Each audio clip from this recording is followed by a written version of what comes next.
Details చూస్తే తెలంగాణలో శైవ గ్రూప్ భాగస్వామిగా మారిందని మంత్రి శ్రీధర్ బాబు తెలిపారు. శైవ గ్రూప్ టారానిస్ క్యాపిటల్ కలిపి రాష్ట్రంలో 2125 కోట్ల పెట్టుబడులు పెట్టేందుకు రాష్ట్ర ప్రభుత్వంతో అవగాహన ఒప్పందం కుదుర్చుకున్నాయి. ఈ సందర్భంగా మంత్రి శ్రీధర్ బాబు మాట్లాడుతూ బయోసైన్స్ కృత్రిమ మేధాలో పెట్టుబడులకు తెలంగాణ అనుకూల ప్రదేశమన్నారు. తెలంగాణ పురోగతిలో భాగస్వామ్యమయ్యేందుకు ముందుకు వచ్చిన సంస్థలకు ఆయన అభినందనలు తెలిపారు. రాష్ట్ర ప్రజలకు ఉద్యోగ ఉపాధి అవకాశాలు కల్పించేందుకు తమ ప్రభుత్వం కృషి చేస్తుందన్నారు శ్రీధర్ బాబు.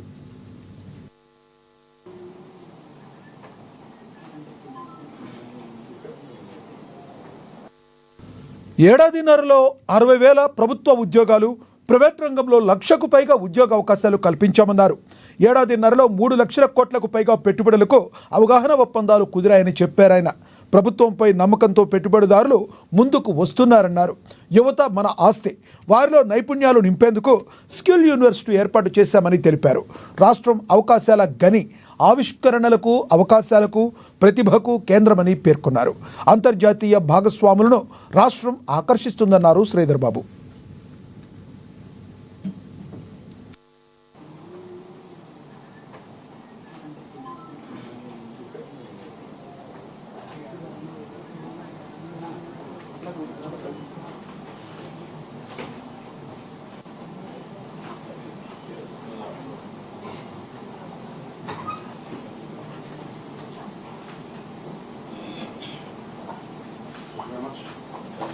తెలంగాణ మన రాష్ట్రానికి సంబంధించి ప్రధానంగా ఇక్కడ ఉన్న ప్రధానమైన ఈకో సిస్టమ్ ని దృష్టిలో పెట్టుకొని గత సంవత్సర కాలం నుంచి గౌరవ ముఖ్యమంత్రి రేవంత్ రెడ్డి గారి నాయకత్వంలో పరిశ్రమలు రావాలి, పెట్టుబడులు రావాలి, ఉపాధి కల్పించాలి అనే ఒక ఆలోచనతో పోతా ఉన్న మా ప్రభుత్వానికి ఇక్కడున్న వాణిజ్య వ్యాపారానికి సంబంధించిన పద్ధతులు కానీ పాలసీ నిర్ణయాలు కూడా చాలా ప్రోత్సాహకరంగా ఉందని మరి ఈరోజు శైవ గ్రూప్ మరియు టారానిస్ క్యాపిటల్ వీరి joint venture special purpose vehicle కింద ప్రధానంగా వీరిద్దరు కూడా అమిత్ జగన్నాథ్ వర్మ గారు వారు శైవ గ్రూప్ కు సంబంధించి, అదేవిధంగా యునైటెడ్ అరబ్ ఎమిరేట్స్ కు సంబంధించిన టారానిస్ క్యాపిటల్ వారి తరఫు నుంచి వచ్చేసిన నికోలస్ బింఘమ్ గారు వీరు పెట్టుబడులు మన రాష్ట్రానికి సంబంధించిన కొన్ని పరిశ్రమలను గుర్తించి పెద్ద ఎత్తున ఈ రోజు వారు పెట్టుబడులు పెట్టబోతా ఉన్నారు.